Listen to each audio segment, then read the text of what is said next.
This is the Dzogchen Sunday Lama Jigme Gyatso of the Buddha Joy Meditation School.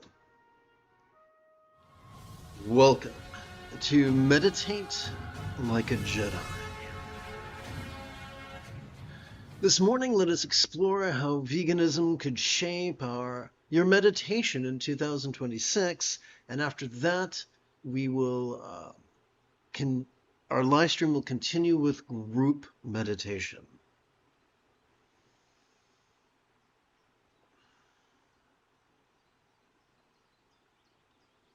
Let's begin by exploring the significance of loving kindness.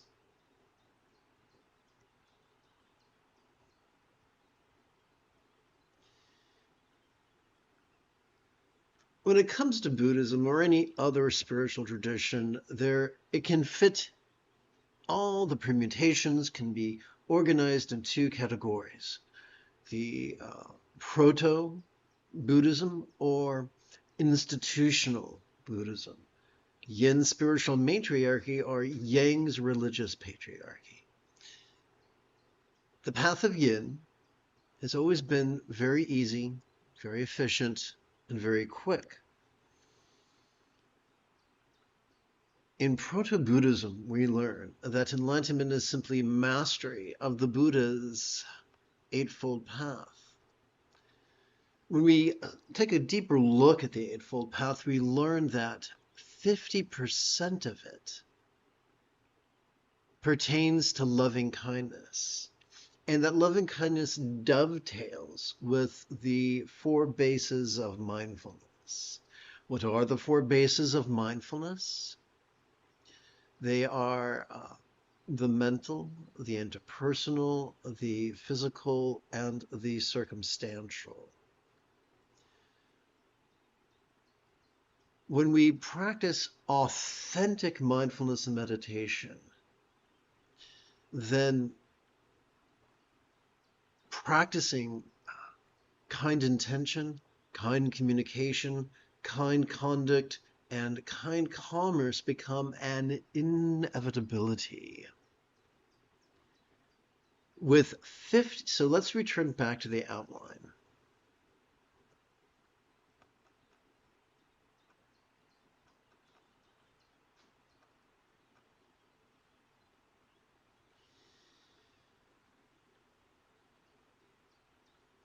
There are many things we can do that are kind. The late Tulku Thondup insisted that the highest love was the spontaneous and uncontrived byproduct of mindfulness and meditation. If we are going to survive as complex organisms, every day we must drink water, eat food. The question is, are we going to eat food in a way that multiplies harm or reduces harm? The World Health Organization has already determined that a well-planned whole food vegan diet is ideal for any and every stage of life. So, since it is not dangerous and actually beneficial, why do we persist in paying other people to exploit, torture, torment, and murder other living beings because we want a snack? Consider the animals that we abuse. For instance, cows, pigs, chickens, fish.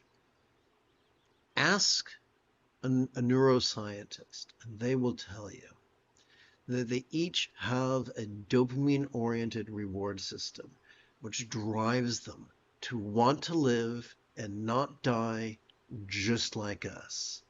They each have an organelle known as the anterior cingulate gyrus, the seat of empathy, wherein they want to love and be loved just like us. This is not an issue of belief. This is not an issue of personal opinion. This is a fact. Entities that can feel, that can perceive sights, sounds, sensations, flavors, scents, and the like, know when they're being harmed.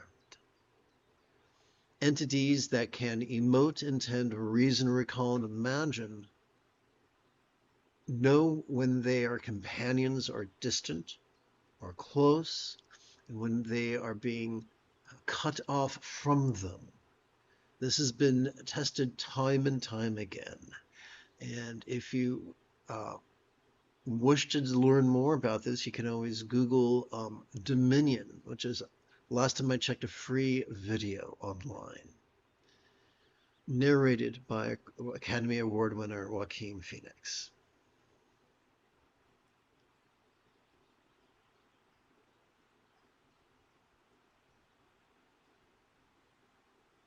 So let's now discuss the neuroscience of loving kindness and authentic meditation. We'll begin by exploring inauthentic meditation.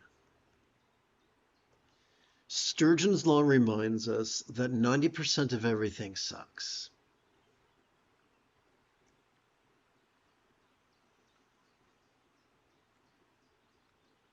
"90% of meditation teachers have yet to transcend their conditioning to be rigid, fearful, superstitious, controlling, elitist, cryptic, competitive, and cruel. In fact, they say these are good, useful attributes.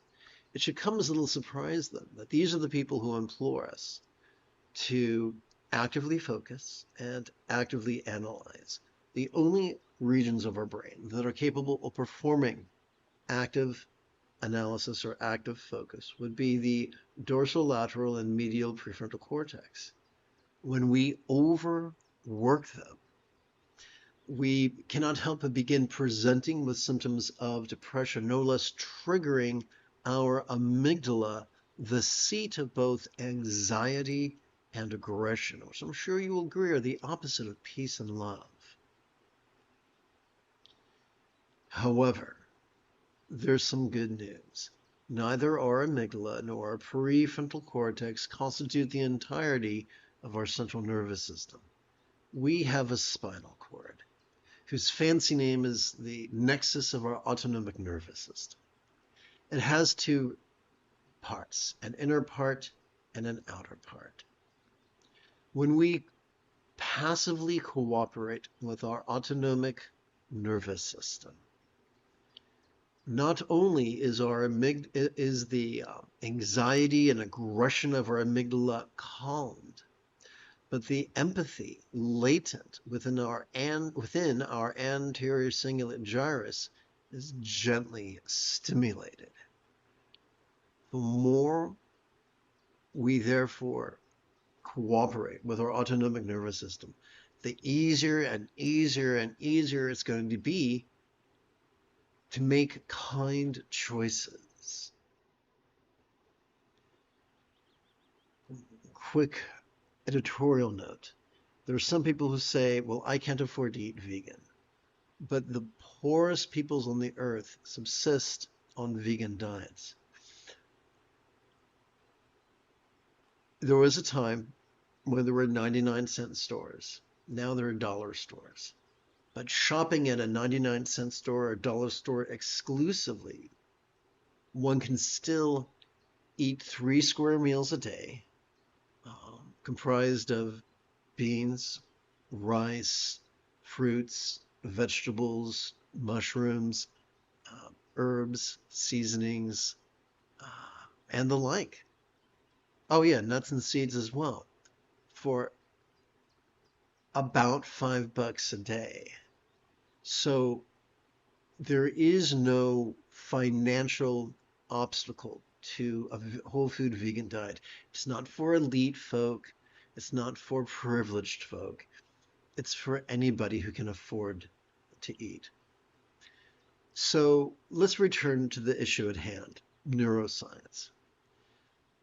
We've learned that inauthentic concentration and contemplation undermine our ability for empathy, which is a bummer. So how do we fix this? Well, we practice mindfulness. How do we do that?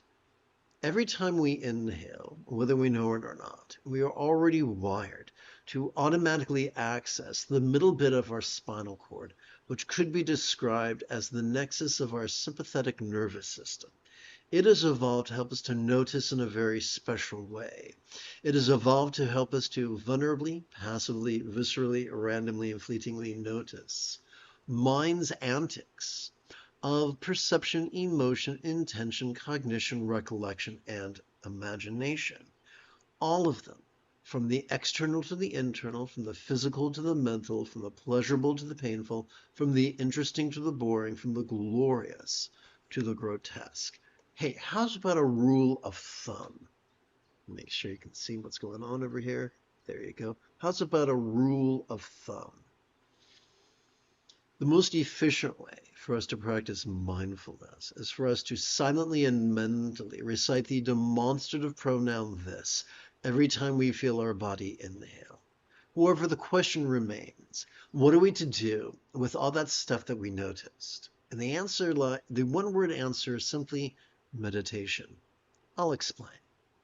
Every time we exhale, whether we know it or not, we have already evolved to automatically access the tippy top and the very bottom of that same spinal cord. Together, these two end zones can be described as the nexus of our parasympathetic nervous system.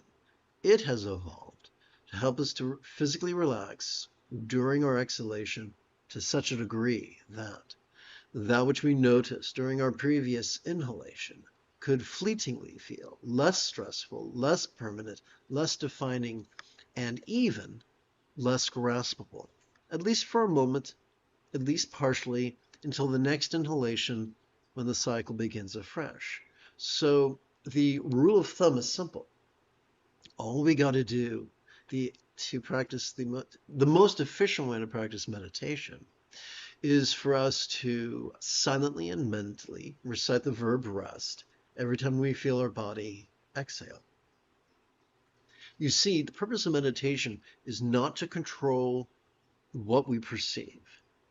It is simply to cooperate with our autonomic nervous system in a deliciously subversive manner that causes us to effortlessly escape the tendrils of Yang's religious patriarchy and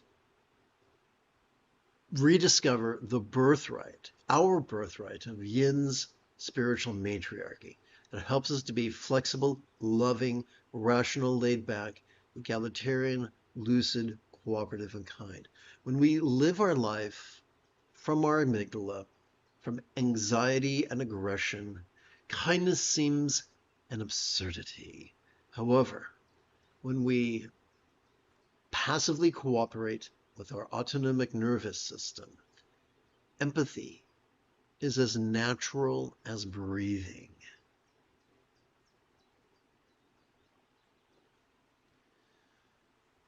The Buddha's method is wonderful.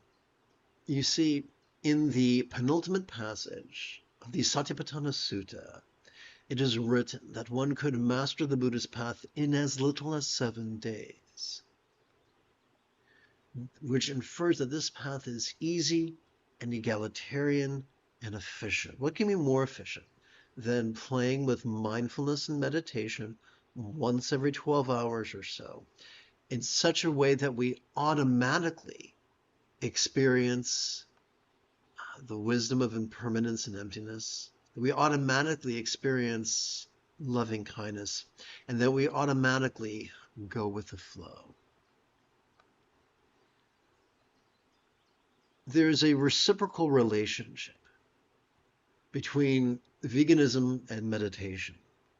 The more we meditate authentically, the easier it is to have empathy for all living beings, including cows and pigs and chickens and fish, including your neighbor who might not vote the way you wish. And the more we indulge our empathy and our kindness and our compassion, the easier it is to meditate.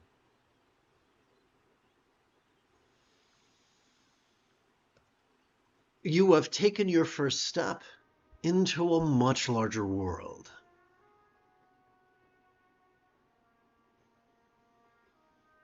If you feel that I have earned it, you could give this live stream a thumbs up. You could even help support this channel.